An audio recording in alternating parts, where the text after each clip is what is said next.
Breaking news आती येते ती म्हणजे शिवसेनेनं तिसरी यादी जाहीर केली आहे। शिवसेनेच्या या तिसऱ्या यादीत एकूण 5 जणांचा समावेश असल्याचं कळतं। उमेदवारी अर्ज दाखल करण्यासाठी आता अवघे काही तास शिल्लक असताना राजकीय पक्षांची धांदल उडाली आहे।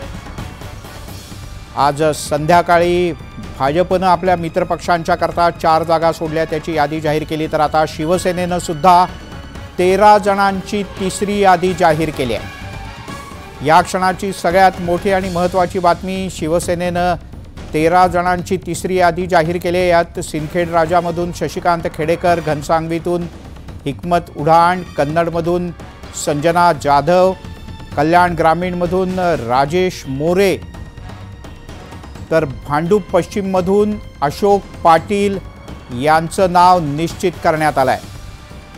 शिवसेनेचे सचिव असलेले संजय मोरे यांनी हे पत्रक प्रसिद्धीला दिलं आहे। 13 जणांची ही यादी आहे शिवसेनेची आणि ही तिसरी यादी आहे। सिंदखेड राजामधून शशिकांत खेडेकर, घनसांगवीतून हिकमत उढाण, कन्नडमधून संजना जाधव, कल्याण ग्रामीणमधून राजेश मोरे आणि भांडूप पश्चिममधून अशोक पाटील। उदय जाधव आपले प्रतिनिधी आपल्यासोबत आहेत। उदय, अधिक काय माहिती आहे?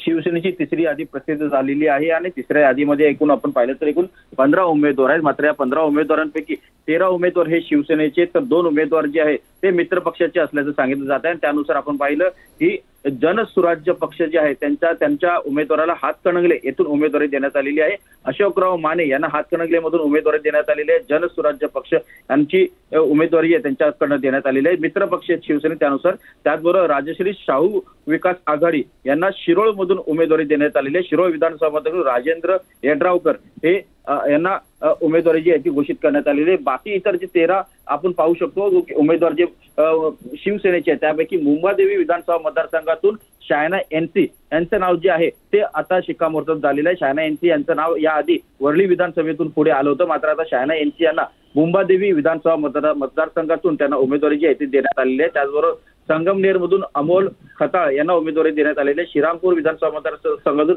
भाऊसाहेब कांबळे यांना उमेदवारी देण्यात आलेली आहे। नेवासामधून विठ्ठलराव पाटील यांना उमेदवारी देण्यात आलेली आहे। धाराशिवमधून अजित पिंगळे यांना उमेदवारी देण्यात आलेली आहे। तर करमाळा विधानसभा मतदारसंघातून दिग्विजय बागल यांना उमेदवारी देण्यात आलेली आहे। बार्शी विधानसभा मतदारसंघातून राजेंद्र राऊत यांना उमेदवारी देण्यात आलेली आहे। गुहागरमधून राजेश बेंडल यांना उमेदवारी जी आहे ती देण्यात आलेली आहे। त्याचबरोबर इतर काही जर आपण मतदारसंघ पाहिले तर त्या मतदारसंघामध्ये देखील शिवसेनेने त्यांची उमेदवारी जाहीर केली आहे। महत्वाचं आहे ते म्हणजे सिंदखेड राजा विधानसभा मतदारसंघातून शशिकांत खेडेकर यांना उमेदवारी जी आहे ती जाहीर करण्यात आलेली आहे आणि घनसावंगीमधून हिकमत उडाण यांना उमेदवारी जी जाहीर करण्यात आली। कन्नडमधून संजना जाधव यांना उमेदवारी देण्यात आलेली आहे। त्यांचा पक्षांतर करण्यात आलं होतं। आपण पाहतो की काही दिवसांपूर्वी त्यांचा पक्षप्रवेश करण्यात आलेला होता आणि त्यांचा पक्षप्रवेश झाल्यानंतर त्यांना कन्नडमधून विधानसभा मतदारसंघातून उमेदवारी देण्यात आली। कल्याण ग्रामीणमधून राजेश मोरे यांना उमेदवारी जाहीर करण्यात आलेली आहे। तर भांडूप पश्चिम विधानसभा मतदारसंघातून अशोक पाटील, माजी आमदार आहेत अशोक पाटील, त्यांना उमेदवारी जी आहे ती घोषित करण्यात आलेली आहे। त्याचबरोबर आपण पाहतोय की एकूण 13 उमेदवार जे आहेत ते शिवसेनेचे असणार आहेत आणि उरलेले 2 उमेदवार जे आहेत ते मित्र पक्षांचे असणार आहेत। शिवसेनेचे जे मित्र पक्ष आहेत त्या मित्र पक्षांना 2 उमेदवार त्यांचे देण्यात आलेले आहेत। शिवसेना सहयोगी पक्षांना त्यांचे उमेदवार देण्यात आलेले आहेत। जनसुराज्य पक्ष आणि राजश्री शाहू विकास आघाडी यांना उमेदवारी जी आहे त्यांच्या पक्षांना 2 जागा त्यांना सोडण्यात आलेल्या आहेत। ठीक आहे उदय, तुर्तास धन्यवाद या सगळ्या सविस्तर माहितीबद्दल। आपण शिवसेनेची 13 जणांची यादी बघतोय, तर अन्य 2 सहयोगी पक्षांचे नेते आहेत त्यांना सुद्धा शिवसेनेनं या तिसऱ्या यादीत स्थान दिलं आहे। 13+2 अशी ही यादी आहे। 13 जण शिवसेनेच्या धनुष्यबाण चिन्हावर निवडणूक लढवतील, तर अन्य 2 सहयोगी पक्षाचे कार्यकर्ते आहेत त्यांना सुद्धा शिवसेनेनं आपल्या कोट्यातल्या जागा दिल्या आहेत। शशिकांत खेडेकर सिंदखेड राजा, हिकमत उडाण घनसांगवी, संजना जाधव कन्नड, राजेश मोरे कल्याण ग्रामीण, अशोक पाटील भांडूप पश्चिम, शायना एनसी मुंबादेवी, अमोल खताळ संगमनेर, भाऊसाहेब कांबळे श्रीरामपूर, अजित पिंपळे धाराशिव आणि राजेंद्र राऊत बार्शी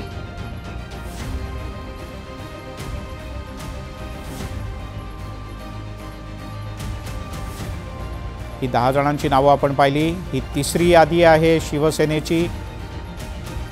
ही तिसरी यादी 13 जणांची आहे आणि अन्य सहयोगी पक्षांच्या 2 जणांना सुद्धा या यादीत स्थान देण्यात आलं आहे।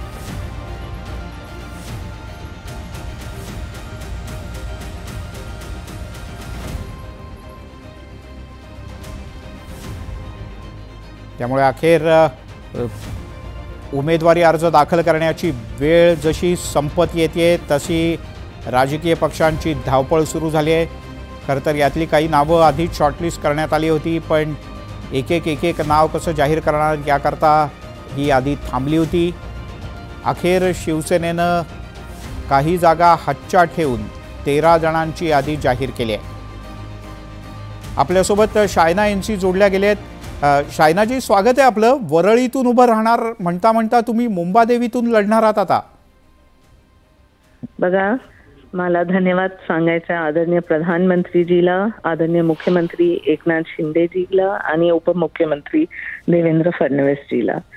आमचे खूपच काम महायुती सरकारने केलं आणि मला वाटते की मला फक्त मुंबईकर आणि आमच्या महाराष्ट्रासाठी काम करायचं आहे। त्याप्रमाणे आम्ही असंच काम करू जाऊ। बरं, पण तुम्ही वरळीतनं लढणार होतात, अचानक मुंबादेवी हे कसं काय बदललं? आणि मुळात तुम्ही इतके वर्ष भाजपचं काम करताय, अचानक धनुष्यबाण हातात घेणार? आमची युतीची सरकार आहे आणि लाडकी बहीण योजना असो किंवा आपण बघितलं की जे काम 1.5 वर्षमध्ये महायुतीच्या सरकारने केलं अपरंपार आहे।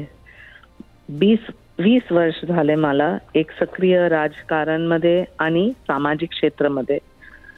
जिथे संधी नेतृत्व देतील तिथे मला काम करायचं आहे। मला काय स्पेक्युलेशन कॉन्ट्रोवर्सीमध्ये नाही पडायचं आहे आणि फक्त आमचे मुंबईकर, महिला आणि सगळ्यांसाठी काम करायचं आहे। तेच आमचं लक्ष आहे आणि धन्यवाद तुमच्या शुभेच्छासाठी। शायना एनसी आपल्यासोबत बोलत होत्या। शायनाजी, धन्यवाद, तुम्ही न्यूज 18 लोकमतशी बोललात त्याबद्दल। पहिल्यांदा शायना एनसी त्या अर्थानं निवडणुकीच्या मैदानात उतरत आहेत। यापूर्वी त्यांनी प्रयत्न केला होता पण त्यांना यश मिळालं नव्हतं। यावेळेला त्यांना मुंबादेवीमधून शिवसेनेच्या तिकिटावर आमदारकी त्या लढणार आहेत। यासोबतच